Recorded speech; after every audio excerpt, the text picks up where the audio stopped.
Formal nang binuksan ang kauna-unahang bagong Urgent Care and Ambulatory Service o BUCAS Center ng Department of Health at Region 1 Medical Center sa bayan ng Mapandan, Pangasinan.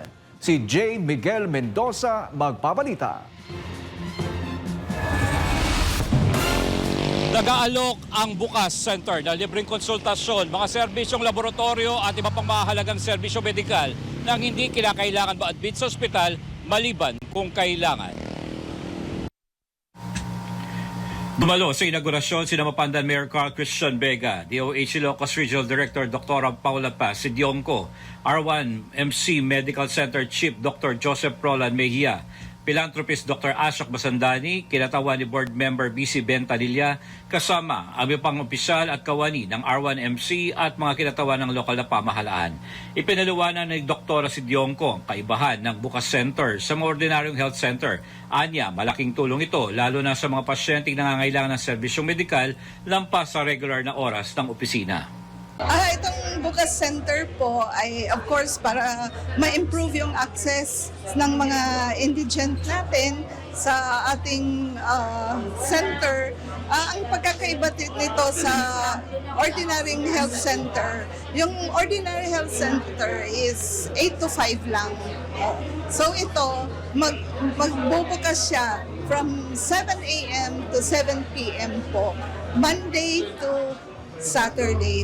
But yung sa Saturday, half day lang muna kasi bago pa. Depende po sa number of patients, they will extend na lang yung working hours nila. Kaya yung mga nangangailangan na pasyente after office hours, yung pupuntahan is the hospital. So, nagiging congested po yung mga hospital natin. But with this, na open siya after office hours. Ayon sa DOH, bukas ang BUCAS Center mula alas 7 ng umaga hanggang alas 7 ng gabi, Lunes hanggang Biyernes at alas 7 ng umaga hanggang alas 12 ng tanghali tuwing Sabado. Lubos naman ang pasasalamat ni Mayor Vega sa DOH at R1MC dahil sa napili ang Mapandan na pagtayuan ng kauna-unahang BUCAS Center sa buong lalawigan ng Pangasinan. Anya, bunga ito ng kanilang pagsisikap at malaking tulong hindi lamang sa kanilang bayan, kundi pati na rin sa mga karatig bayan na makikinabag sa libreng serbisyong medikal. Yes, napaka-blessed and napaka-swerte po ang bayan ng Mapandan, lalong-lalo na yung mga karatig bayan po natin dahil yung sinabi po ng ating mahal na Director Roland Mejia ay libre po ito sa ating mga constituents at sa ating mga kababayan na every time na pupunta po sila dito ay wala po silang babayaran. Kaya malaking tulong po ito sa ating pong mga kababayan, hindi lamang dito nga sa Mapandan, kundi yung mga karatig bayan po ay magbe-benefit po nito.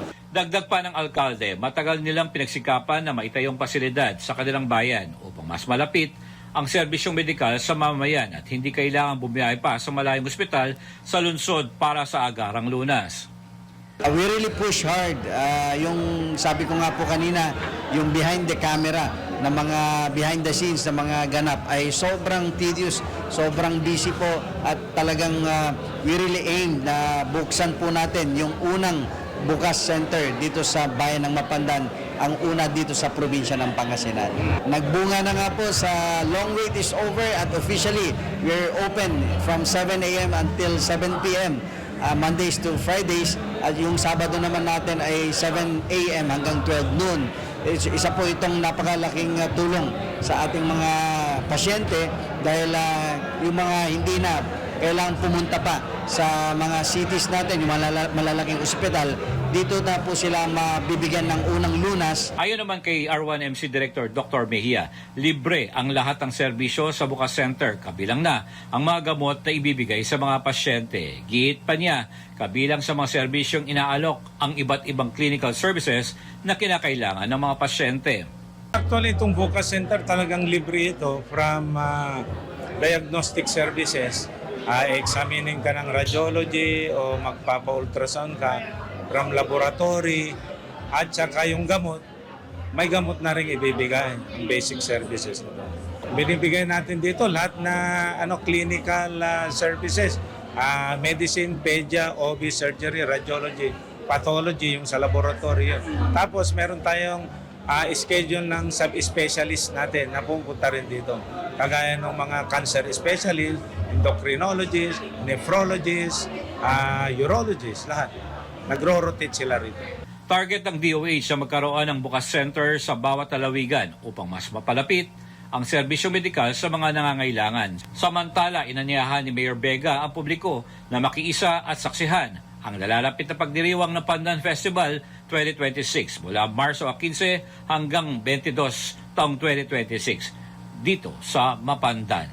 Onset na po ito ng ating kapistahan dito sa bayan ng Mapandan, ang Pandan Festival 2026. Bungad na po ito at isang swerte po.